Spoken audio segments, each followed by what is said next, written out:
श्री जयसराज पीपलवा उच्च प्राथमिक आदर्श विद्या मंदिर में ऑनलाइन क्लास में आप सभी का हार्दिक स्वागत है।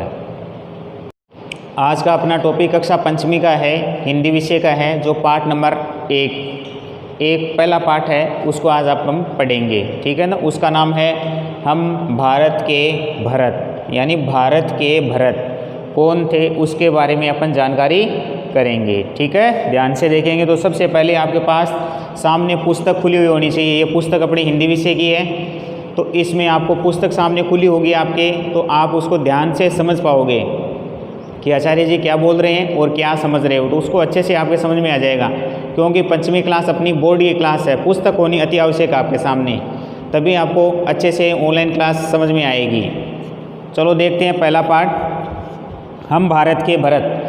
तो हम भारत के भरत को देखते हैं। हम भारत के भरत खेलते शेरों की संतान से, कोई देश नहीं बढ़कर हिंदुस्तान से, यानी इस देश से बढ़कर कोई दुनिया में ऐसा स्थान नहीं है, मतलब ऐसा देश नहीं है। तो भारत के भरत यानी भारत के जो भारत उस टाइम के यानी लोगों की वीरता और साहस और मतलब उसके बारे में, साहस के बारे में बखान करना चाहता है, जिसके मतलब महाभारत कालीन जो राजा हुआ था एक, उस राजा का नाम था भरत। वो बचपन की जो वीरता थी, उसकी बचपन की वीरता के बारे में हमें इसके बारे में बताना चाहता है कि भारत के भरत कैसे थे पहले, और तो भारत के भरत के लोगों की वीरता और साहस का बखान करना है इसके अंदर, यानी उसका बचपन कैसा था और आज के बचपन में क्या अंतर है, कैसे लोग यहाँ पर थे। हम भारत के भरत खेलते शेरों की संतान से, कोई देश नहीं बढ़कर हिंदुस्तान से, यानी हम भारत के भरत यानी राजा दुष्यंत का पुत्र था भरत। तो वो क्या करता था, शेरों की संतान, शेरों की जो मतलब छोटे बच्चे होते हैं शावक जिसको बोलते हैं, उसकी संतान के साथ वो खेलता था।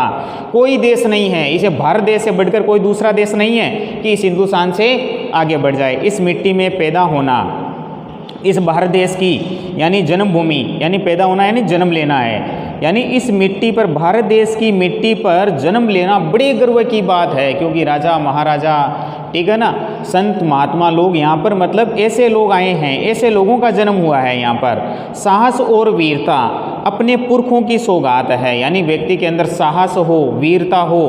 पुरखों यानी अपन ने देखा है, पुरखों यानी पूर्वज, पूर्वज अपने लिखा देखो शब्दार्थ में, पुरखों यानी पूर्वज, अपने जो पूर्वज है यानी पुरखों से हमें ये मिली हुई है, ठीक है। साहस और वीरता हमारे को पूर्वजों से मिली हुई है, यानी पूर्वज लोगों के बारे में हमें उन्होंने बताया कि साहस और वीरता कैसी होनी चाहिए उसके बारे में आगे। तो ये अपनी पहला अंतरा था। अब दूसरा अंतरा चलते हैं। दूसरे अंतरे में देखो, बड़ी बड़ी ज्वालाओं से, ठीक है ना, बड़ी बड़ी ज्वालाओं से कम नहीं यहाँ चिंगारियाँ, यानी बड़ी बड़ी ज्वालाएँ, यानी कितनी भी यहाँ पर मतलब बड़ी बड़ी आपदाएं आ जाएं, लेकिन छोटी छोटी चिंगारियाँ हैं वो भी इस देश के अंदर कम नहीं है। कांटे पहले, यानी जब पौधा लगाते, कांटे पहले फूल बाद में देती है फुलवारियाँ, यानी अपन पौधा लगाते हैं तो सबसे पहले उसको जो खड़ा होता है, तैयार होता है, तो उसके सबसे पहले साइड का क्या निकलते हैं, कांटे पहले निकलते हैं, फूल कभी नहीं निकलेंगे। पहले कांटे यानी पौधे के ऊपर पहले कांटे निकलेंगे, फूल बाद में देती है फुलवारियाँ, यानी बगीचे के अंदर फूल तोड़ते हैं तो हमारे को कांटे भी आए स्पर्श करते हैं हाथ के, यानी कहते हैं कि कांटे पहले निकलते हैं, फूल बाद में निकलते हैं। कभी दहकते कभी महकते, यानी कभी दहकते कभी महकते, जीते मरते शान से, यानी यहाँ पर कभी दहकते, दहकने का मतलब है वीरता का प्रदर्शन करते हैं, कभी दहकते अपनी वीरता का प्रदर्शन करते हुए वो अपने देश के अंदर नौजवान सैनिक लोग अपने देश की सीमाओं पर जाकर के किस प्रकार से हमारी रक्षा कर रहे हैं, ठीक है ना। कोई देश नहीं है, यानी भारत देश से बढ़कर के दुनिया में, संसार में ऐसा कोई देश नहीं है जो बढ़कर हिंदुस्तान से, इस देश से बढ़कर कोई आगे आज तक बढ़ा नहीं है, ठीक है ना। 2 अंतरे अपने पूरे हो गए हैं। तो पर आपको दिखाई दे रहा है कि देखो भरत शेरों के बच्चों के साथ खेल रहे हैं, कितना अच्छा लग रहा है वहाँ का, देखो कितना उसमें साहस और वीरता भरी हुई है इस बालक के अंदर। अब चलते हैं अपने तीसरे अंतरे के अंदर, तो आगे तीसरा अंतरा शुरू करते हैं। तीसरे अंतरे में देखो, सबसे पहले कूद समर में आगे आए, जब भी हम ललकारने, उंगली दांतों तले दबाई, अचरज से संसार ने, अचरज से संसार ने, यानी कूद समर में, कूद यानी इस मतलब युद्ध के, समर यानी कहते हैं युद्ध, यानी ऐसे व्यक्ति जो युद्ध के अंदर देश की सीमाओं पर जाकर के युद्ध में आगे बढ़ जाते हैं और युद्ध में सैनिकों को सामने वाले दुश्मन को ललकारने लग जाते हैं युद्ध के लिए कि आ जाओ, आप में हिम्मत है तो हमारे मैदान में आके देखो। तो सब लोगों ने दांतों तले अंगुली दबा दी। अचरज यानी संसार भी आश्चर्य करने लग गया।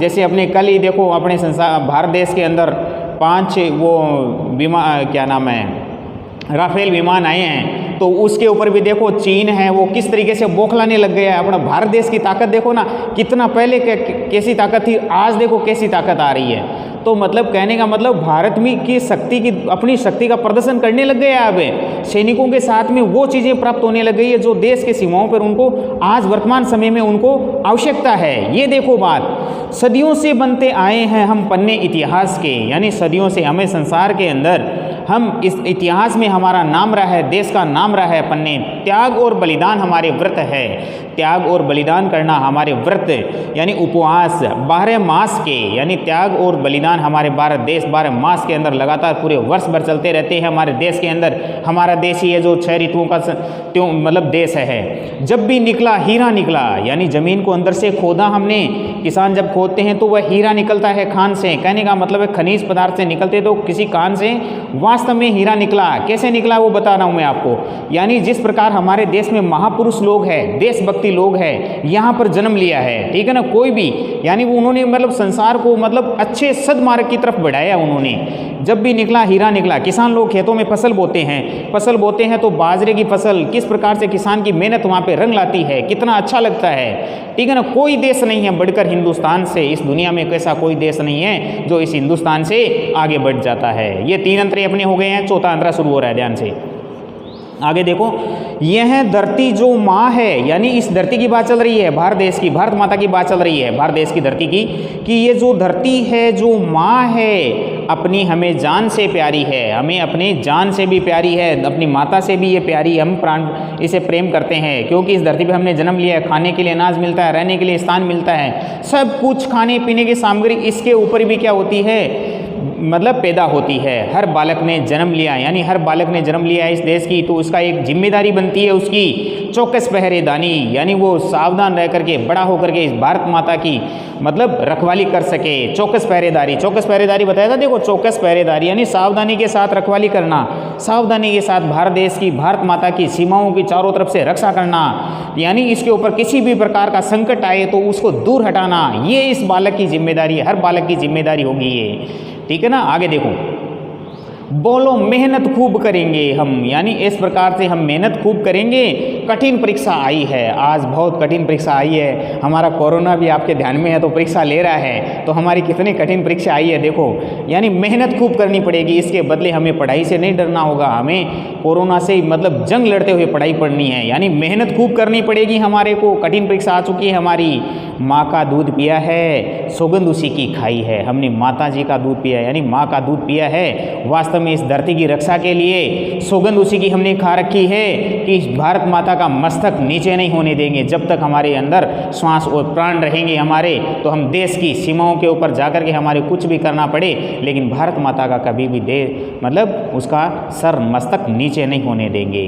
इसी उम्र में परिचय पालेंगे हम, यानी वास्तव में इस उम्र में, यानी बचपन की बात कर रहा है कभी, यानी बचपन में इस उम्र में ही हम भारत माता का, पूरे भारत देश का, सीमाओं का, देशवासियों का एक परिचय पालेंगे कि कैसा देश हमारा, कैसा वेश हमारा, जो श्रम बलिदान से हमारे को श्रम करना पड़े, बलिदान करना पड़े, लेकिन हम पीछे नहीं हटेंगे कभी। कोई देश नहीं बढ़कर इस हिंदुस्तान से, दुनिया में ऐसा कोई देश नहीं है जो हमारे हिंदुस्तान से आगे बढ़ जाए अपनी ताकत दिखाने के लिए। लेकिन हमारा देश अवश्य ही पहले भी सोने की चिड़िया कहलाता था, लेकिन वापस वो अब सोने की चिड़िया ही बनकर के दिखाएगा। अब देखो इसके शब्दार्थ आपको कॉपी में करने हैं। शब्दार्थ मैंने श्यामपट्ट पे लिखे हैं, अच्छे से आपके समझ में भी आने चाहिए। पार्ट नंबर 1 नाम लिखना है पहले, फिर ऊपर लाल पेन से कठिन शब्द नाम लिख करके देखो उनका, ये इधर वाले सारे लाल पेन से, इधर वाले नीले से सुंदर सुलेख में लिखना है। इस बात का अवश्य ध्यान रखना है। संतान, संतान यानी औलाद, संतति, ये मैंने बताया था भारत की संतान है, संतान यानी औलाद और संतति, ये बताया। सौगात, सौगात यानी भेंट, यानी उपहार हम देते हैं किसी को, सौगात उपहार और भेंट करते हैं। पुरखों, पुरखों की बात आई थी अपने की, हमारे पुरखों पूर्वज है तो पूर्वजों, तो पूर्वजों की बात आ गई। दहकना, दहकना यानी वास्तव में वो लोग दद धधकना, या आग जलाते हैं हम तो धधकते हैं ना, दुखी होना, अंदर तक कष्ट लगना, तपना, धधकना, ये है। समर, समर का मैंने बताया था युद्ध, सीमाओं के ऊपर सैनिक लोग जाते हैं तो युद्ध करते हैं, समर युद्ध। युद्ध की अचरज, अचरज का मतलब आश्चर्य, अचरज का मतलब आश्चर्य, आश्चर्य यानी दांतों तले तले अंगुली दबाई, अचरज, अचरज आया था ना, आश्चर्य। व्रत, व्रत अपन जानते ही हैं, संकल्प है, नियम है, उपवास है, तीनों में से एक आपको याद करना है इसमें से। चौकस पहरेदारी यानी चारों तरफ सावधानी पूर्वक रक्षा करना, सावधानी के साथ रखवाली करना, सावधानी के साथ सुरक्षा करना, ये सब। दुनिया, दुनिया यानी संसार का पर्यायवाची है जग, ये सब पूरे शब्दार्थ है। सिंधु सुलेख में अच्छे से प्रश्न उत्तर की कॉपी में आपको लिखना है। धन्यवाद।